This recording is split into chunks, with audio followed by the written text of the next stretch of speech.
Bom dia, meninas, bem-vindas à nossa primeira aula do Experiência do Lar, Mentoria do Lar, com o livro Experiência do Lar, da autora Devi Tairos. Essa aula está sendo gravada, tá? Então, se você não deseja que a sua imagem depois apareça na gravação, é só você deixar sua câmera fechada, tá bom? Então, nós estamos hoje na aula Dignidade e Santidade do Lar. Vamos lá.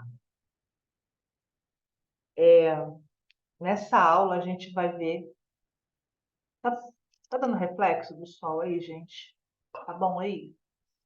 Faz só um ok pra mim se a imagem tá boa. Tá bom. Que o sol, a janela tá ali, o sol tá vindo de lá, daqui a pouco, se der alguma interferência na imagem e eu não perceber, vocês me falam, tá? E com esse livro, uma das coisas principais que a gente vai ver é sobre o nosso papel e nosso propósito.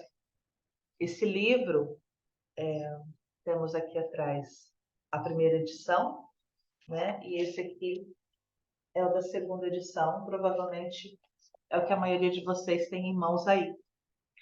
Ele nos ensina sobre isso, sobre como nós podemos e devemos olhar novamente para o nosso lar com intencionalidade, olhando não apenas para a organização, para a limpeza. Vocês leram, né, o capítulo de organização também para essa aula. Não apenas olhando para a questão da organização, se está tudo no lugar, se está tudo limpo, se está tudo lavado, se está tudo guardado, mas para olhar para o nosso lar, que vai além das quatro paredes, tá? E qual é o nosso papel dentro desse lar? A Dev diz que o lar, ele é um dueto de devoção e valorização. De devoção a Deus, porque quando nós entendemos como cristãs, né, aqui eu estou falando para um grupo de mulheres cristãs, quando nós entendemos que tudo aquilo que nós fazemos é para a glória do Senhor, né, como a palavra diz, quer comais, quer bebais, façam tudo para a glória do Senhor. Né? Ou fazer qualquer outra coisa, faça tudo para a glória do Senhor. Deus, ele nos dá esse comando. E eu creio de todo o meu coração que se para uma coisa tão trivial como beber um copo d'água, que a gente faz diariamente, sem pensar muito, nós devemos fazer isso sabendo que o Senhor é glorificado naquilo que fazemos, da forma como fazemos, quanto mais glória Ele recebe quando nós cuidamos do nosso lar, quando nós olhamos para aquilo que Ele confiou a nós, para Ele. Nós devolvemos a Ele em gratidão e em cuidado. Então, é um dueto entre a devoção a Deus e a valorização às pessoas que estão comigo. É eu olhar para o meu marido, eu olhar para as minhas filhas e entender que quando eu cuido do meu lar, eu olho para o meu lar com a intencionalidade, eu estou trazendo valorização a eles, eu estou trazendo dignidade a eles, eu estou dando a eles dignidade e trazendo santidade para o meu lar. Tá? É por isso que esse capítulo é a dignidade e a santidade do lar. O lar, ele não é uma atividade, como eu falei, né? Ele não é o que eu faço, não é sobre eu ser dona de casa, daquele modo pejorativo, sabe? Mas o lar é eu entender que eu sou a dona da casa. Eu governo o meu lar. Eu sou autoridade no meu lar. Erroneamente as pessoas elas falam: "Ah, porque o marido é o cabeça da casa". Não é isso que a Bíblia diz. A Bíblia diz que o marido é o cabeça da esposa, ok? E estou com os planos aí de, depois desse curso, nós ministrarmos um curso falando do meu livro, né? Usando essa mesma dinâmica para o A Pastor e o Leão, tá? Depois eu dou mais informações para vocês. Mas o marido é o cabeça da esposa, tá? A mulher governa a casa. Deus confiou à mulher esse olhar atento. Tanto que quando Deus cria a mulher, e eu falo mais sobre isso no livro A Pastor e o Leão, quando Deus cria a mulher, ele dá a ela um propósito de ser Ezer Kenegdo. O que significa essa palavra? Significa auxílio. Sabe quando a Bíblia diz, Deus é o meu socorro e o meu auxílio, meu socorro bem presente? Essa palavra que refere-se a socorro, a auxílio, é Ezer, e ela só é usada para referir-se a Deus e a mulher no ato da criação. Então, Deus nos cria a mulher, cria Eva, e nós, né, descendentes de Eva, com esse propósito de ser auxílio ao homem. E quando nós cuidamos do nosso lar, quando nós damos direção para o nosso lar, nós estamos trazendo esse auxílio para ele. E, consequentemente, para toda a nossa família. Tá bom? Então, eu preciso começar a deixar de me ver como dona de casa e me olhar para mim mesma como dona da casa, aquela que governa o meu lar. O lar, a Deg diz isso no livro, o lar é o lugar onde o coração humano é formado. Olha que lindo isso.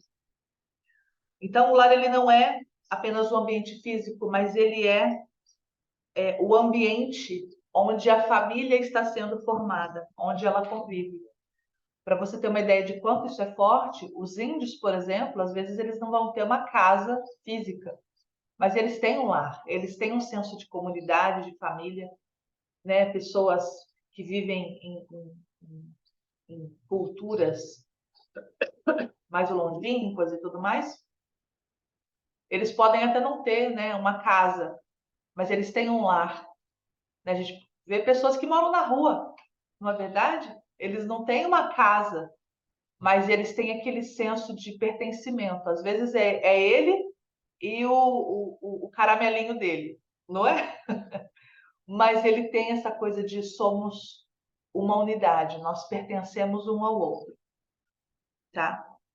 E Provérbios 24, do 3 ao 4, diz assim: com sabedoria se edifica a casa. Com sabedoria se edifica a casa. E com entendimento se estabelece. E pelo conhecimento se encherão as câmaras com todos os bens preciosos e agradáveis. Gente, olha que coisa maravilhosa esse versículo. Primeiro, a Bíblia diz que quem não tem sabedoria, peça a Deus. Peça sabedoria a Deus, porque Ele dá liberalmente a quem pede. Olha que coisa maravilhosa isso, gente.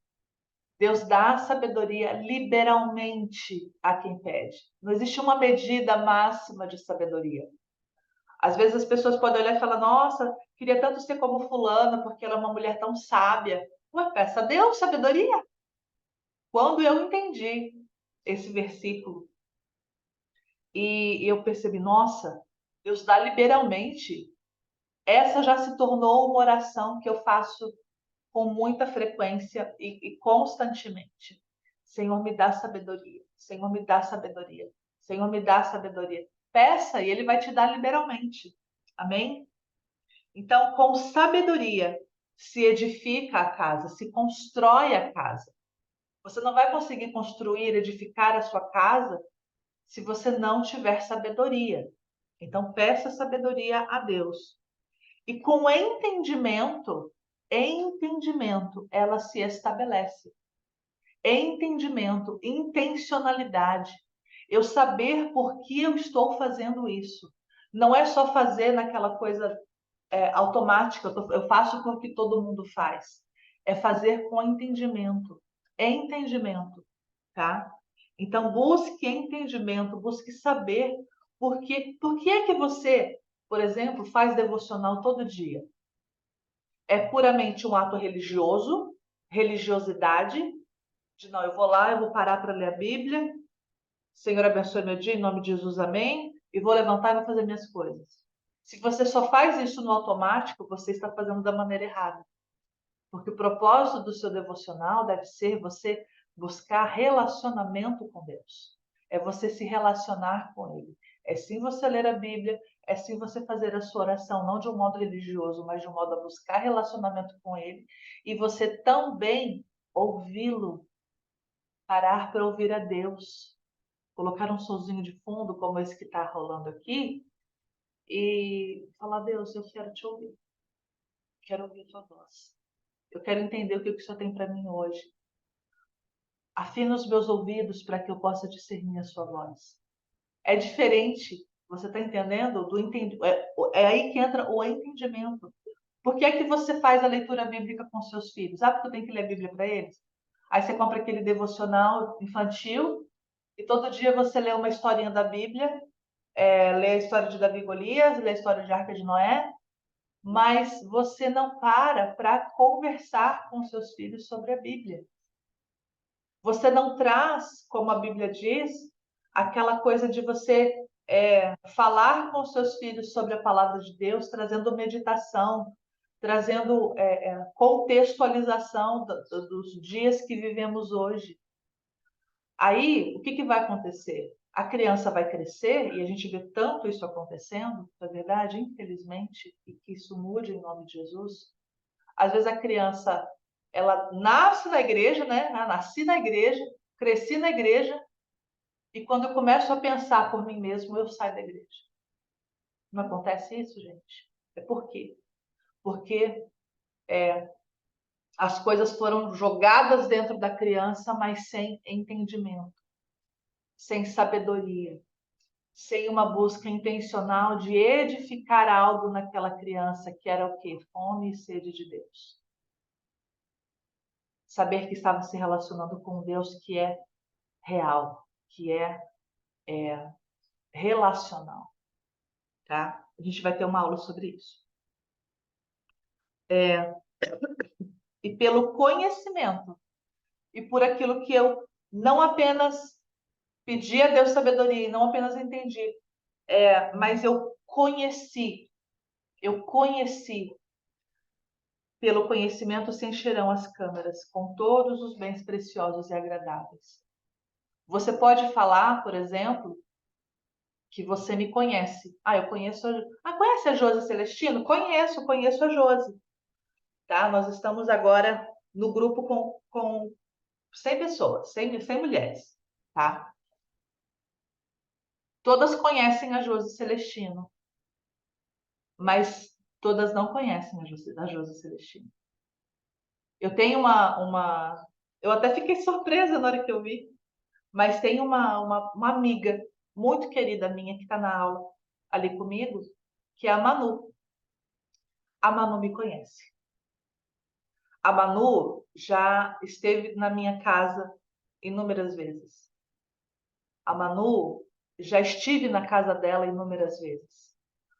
A Manu, se um dia ver uma notícia bem sensacionalista, tá? Pastora evangélica é pega com 1 quilo de entorpecentes e não sei o que lá, e o nome dessa pastora evangélica é Josi Celestino. A Manu vai falar o quê? Não é a Josi, não. Não é a Josi. Porque ela me conhece. Entendeu? Então, o conhecer é diferente de saber o que é. Vocês estão entendendo a diferença? Conhecer é experimentar. Conhecer é ir a um lugar. Conhecer. A Bíblia fala sobre isso. Quando vai se referir a intimidade do casal, não é verdade? E Abraão conheceu Sara, né? Isaac conheceu Rebeca, não é isso? Tem a ver com intimidade, com intimidade profunda, com relacionamento intenso com algo. Isso é tão, tão sério. A Bíblia diz que no fim de todas as coisas, quando estivermos diante do nosso Senhor, Ele vai separar as ovelhas dos bodes. Não é isso que a Bíblia diz?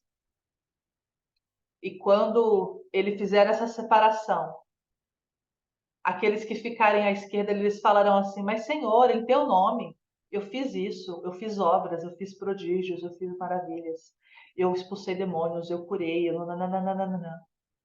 Viveu uma vida inteira dedicada ao Senhor. Como assim?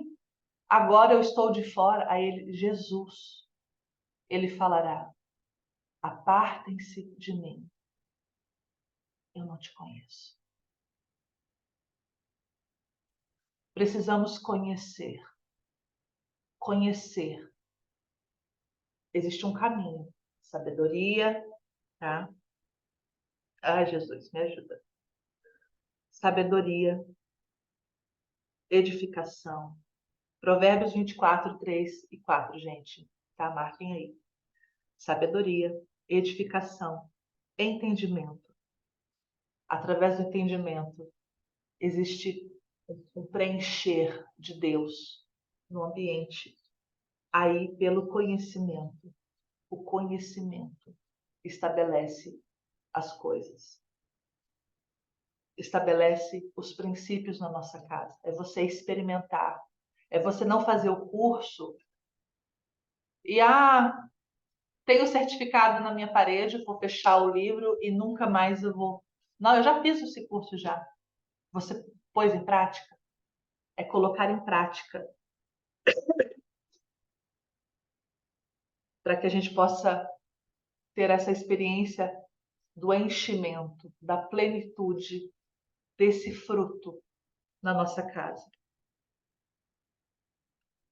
Você vai ter entendimento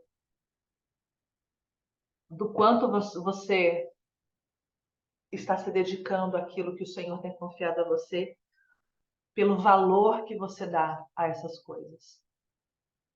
Pelo valor. Então, o valor ele é demonstrado pelo preço que você paga por aquilo, tá? Pelo preço que você paga. O preço não apenas de esse curso ele é gratuito, né? Mas o preço que você está pagando para estar aqui, num sábado, 6:30 da manhã. Algumas estão com fuso horário de 1 hora antes, 5:30 da manhã. Qual é o preço que, como eu falei na outra aula, qual é o preço que você está dedicando a isso? Deus, ele valoriza o preço que é pago, tá? Então, a dignidade do lar, ela também está ligada ao valor que você dá a ele, ao lar. E esse valor ele é demonstrado pelo tempo que você dedica ao seu lar e pelo dinheiro que você investe no seu lar. Às vezes você tem tantas coisas acontecendo né, ao redor, imprevistos vão acontecendo e vão. Tive que pagar não sei quanto no problema do carro que aconteceu. E aí você dá um jeito de conseguir um dinheiro para poder fazer aquele negócio, porque precisa fazer, tem que fazer. E às vezes você não dedica esse mesmo esforço para a sua casa, para o seu lar, para as pessoas que convivem com você. Quanto tempo faz que vocês não, por exemplo, não tiram umas férias em família ou não fazem alguma programação especial para você, para o seu marido, para os seus filhos, né? Você não sei se tem alguém daqui que mora com os pais ainda, mas você com seus pais. Quando você olha com intencionalidade e responsabilidade para o seu tempo, para o tempo que você dedica às coisas e o dinheiro que você investe no seu lar, você dá dignidade a ele. E às vezes, na nossa, na nossa casa, nós enchemos a casa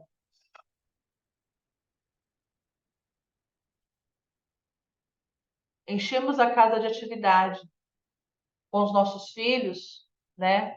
Ah, segunda-feira é dia disso, terça-feira é dia daquilo, quarta-feira é dia daquilo, quinta-feira é dia daquilo, aí sai da natação e vai para o inglês, e vai para o Kumon, e vai para atividade na igreja, e vai para aula de música, e vai para aula de balé, e vai para outra atividade na igreja, aí tem reunião de não sei o quê, e outra reunião de não sei o que lá, e depois tem tal dia, e aí chega sábado que tem tal coisa para fazer, e tem um evento não sei o que lá, e domingo tem igreja de manhã, mas eu tô também vou à noite, e nisso vocês vão atropelando a rotina de vocês, a rotina do lar, com atividades, atividades, atividades, atividades.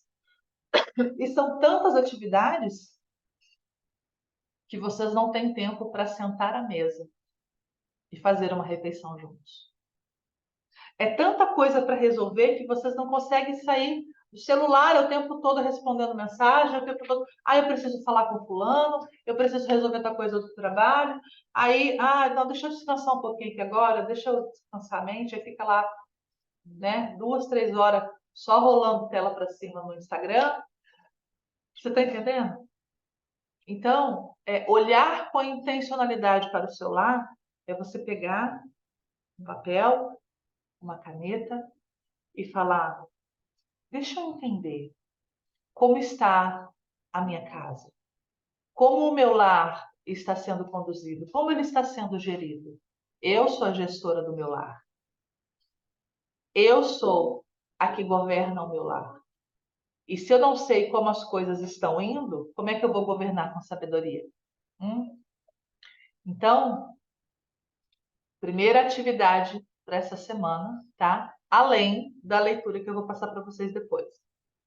É você pegar, pode ser um planner, tá? Quem tiver planner, o meu não tá aqui. Não tá aqui? Não, não tá aqui. Pode ser um planner que você vai ter lá, segunda, terça, quarta, quinta, sexta. Então você pega um papel, uma caneta, tá, gente? Pega um papel, uma caneta, dá uma folha de papel, coloca segunda, terça, quarta, quinta, tá? O uso que você tem. A gente vai ter uma aula sobre isso também.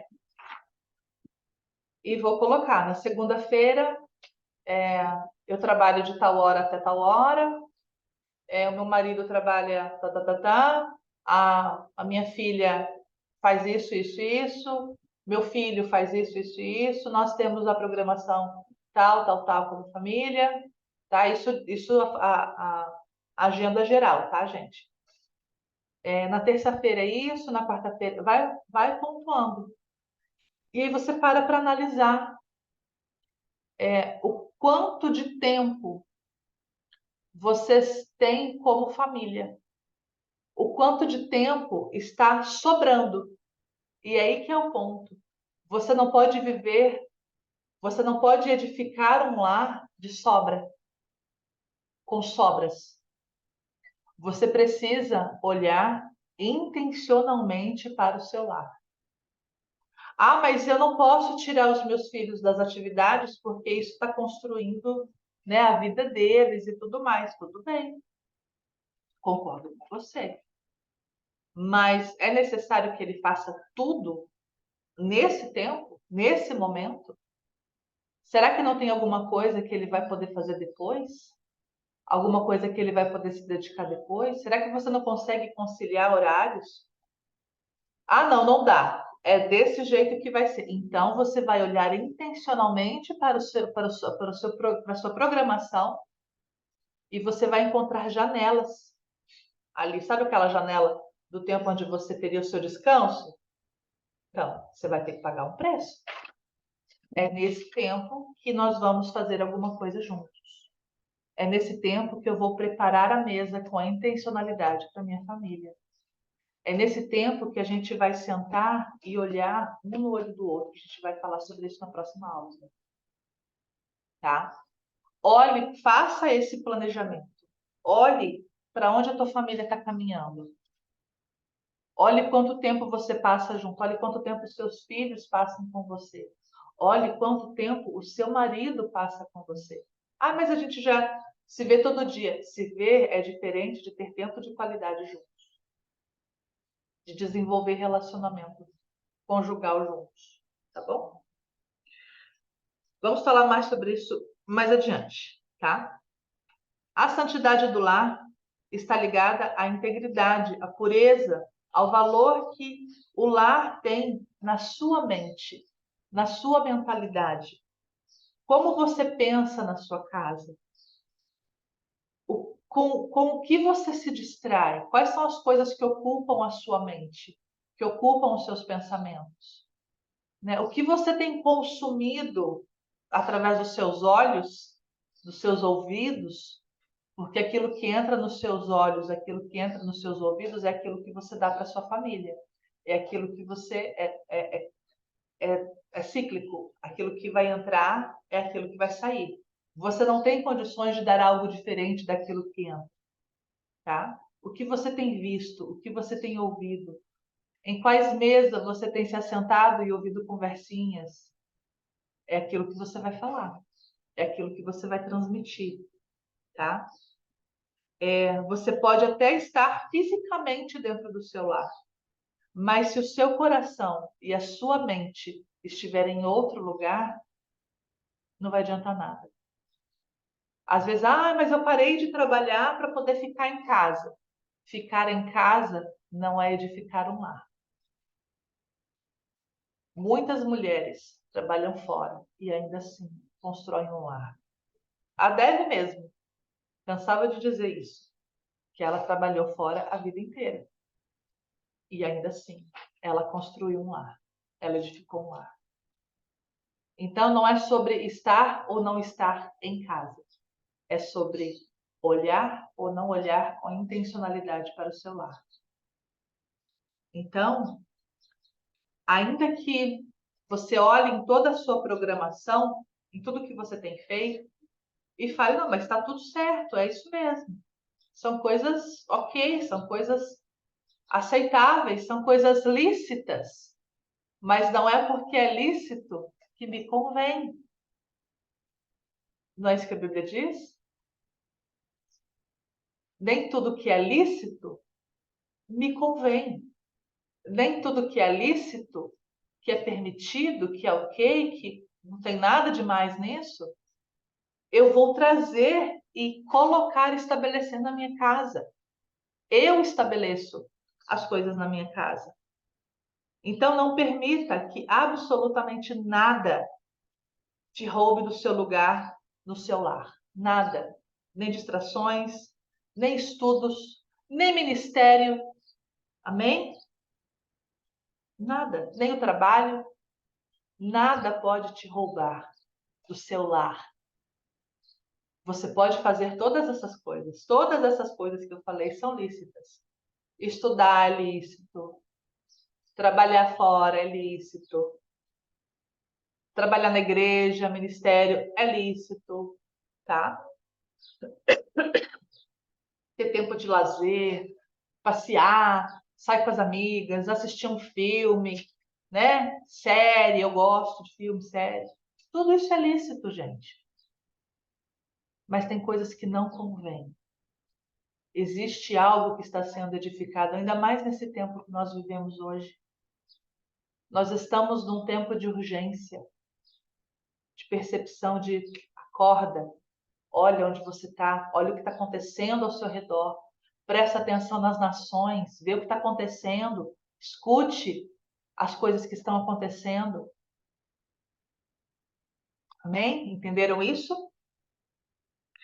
Então, e por quê, gente? Porque o ambiente familiar, ele é um dos mais influenciadores para a formação do coração e do destino de quem vive ali. Não apenas do meu marido, não apenas dos meus filhos, mas o meu próprio. Eu estou sendo edificada dentro do meu lar. Eu estou sendo construída, o meu caráter está sendo construído dentro do meu lar. Não tem a ver só com o meu marido, com os meus filhos, tem a ver comigo também. Então, Você, com a sua atitude, com aquilo que você faz, com aquilo que você intenta, você tem o poder.